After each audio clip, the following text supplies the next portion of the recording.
강제집행정지는 여러 경우가 있으나 오늘 말씀드리는 것은 항소나 상고와 관련된 것입니다. 이제 애독자 여러분들 가집행은 아시지요?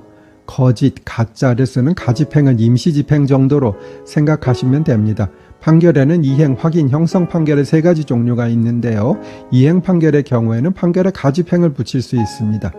다시 한번 설명드리면 이행 판결은 돈을 달라, 건물을 인도하라 등의 것이고요. 확인 판결은 말 그대로 임을 확인한다는 판결이고요. 형성 판결은 원 피고는 이혼한다처럼 판결로 인하여 어떤 법률 효과가 발생되는 것입니다. 그런데 이행 판결의 경우에는 1심에서 판결을 선고하면서 가집행을 할 수 있는 주문을 넣게 되어 있습니다. 전이쇼츠에서 이어집니다. 하여튼 1심에서 가집행을 명하면 피고가 항소를 하여 판결이 확정되기 전이라도 집행을 할 수 있는 것입니다. 인도를 명하는 판결이라면 집을 비우게 강제 집행을 할 수 있고요. 돈의 지급을 명하는 판결이라면 피고의 부동산에 대해 경매를 신청할 수도 있습니다.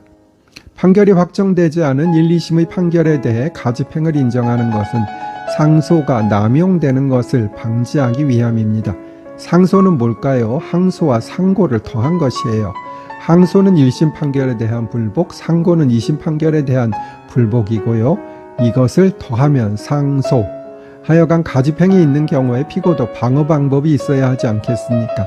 1, 2심 판결에 졌더라도 2심이나 3심에서 판단이 바뀔 수도 있는 것이니까요. 다음 쇼츠로 오세요. 전의 쇼츠에서 이어집니다. 그래서 항소나 상고를 하면서 강제집행 정지 신청을 할 수 있습니다. 항소를 하면서 하는 강제집행 정지는 받아들여지는 경우가 더 많습니다만 그렇다고 100%는 아니고요.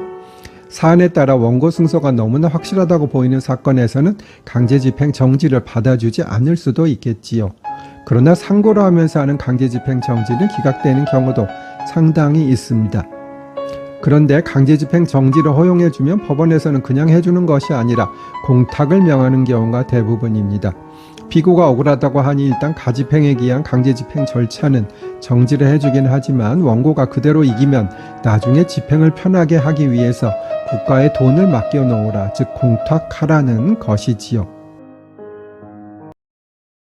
전의 쇼츠에서 이어집니다. 그런데 항소, 상고로 인한 강제집행 정지의 경우에는 보통 패소 금액 중 원금 부분 정도에 대한 전액의 공탁을 명하는 경우가 많습니다. 다만 그 공탁은 보증보험증권은 허용해주지 않고 현금으로 하는 공탁만 인정해주는 경우가 대부분입니다. 보증보험을 설명해 드려야겠네요. 부동산 가압류를 하는 경우에도 공탁을 해야 하는데요. 보통 가압류 금액의 10% 정도로 정해지는 경우가 많습니다. 그리고 이 경우에는 현금 공탁 대신에 보증보험에 의한 공탁을 허용해 주는 것이 대부분입니다. 예컨대 1억 원에 대한 부동산 가압류를 하려면 보증금 1,000만 원이 있어야 하는데 이것도 현금 공탁을 하지 않고 보증보험회사에 의뢰하면 훨씬 적은 금액의 보험료 부담만으로 공탁을 한 것과 같은 효과가 생기는 것이에요. 그런데 상소하면서 하는 강제집행 정지는 보험증권으로 안 된다는 것이고요.